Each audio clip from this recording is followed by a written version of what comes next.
15ই August 636 খ্রিস্টাব্দ। ইয়ারমুখ নদীর তীর। সিরিয়ার দামাস্কাস শহরের অদূরে মুখোমুখি দুই প্রবল প্রতিপক্ষ। তীক্ষ্ণ দৃষ্টিতে তারা তাকিয়ে একে অন্যের দিকে। আর কিছুক্ষণ পর খুনে লাল হয়ে যাবে আরবের মরুপ্রান্তর। আকাশে পাক খেয়ে উঠছে অপেক্ষমান শকুন।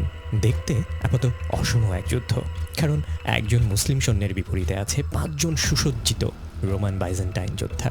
জীবনের সবচেয়ে কঠিনতম পরীক্ষার দ্বার প্রান্তে দাঁড়িয়ে আছেন একজন সেনাপতি। আজ অবধি যিনি কোনো যুদ্ধে হারেননি। আজকের এই যুদ্ধ সাধারণ কোনো প্রতিপক্ষের বিরুদ্ধে নয়, 800 বছরেরও বেশি সময় ধরে পৃথিবী শাসন করা এক সুপার পাওয়ার, মাইটি রোমান সাম্রাজ্যের বিপরীতে। বলছি খালিদ ইবনে ওয়ালিদের কথা, একজন অপ্রতিরোধ্য জেনারেলের কথা।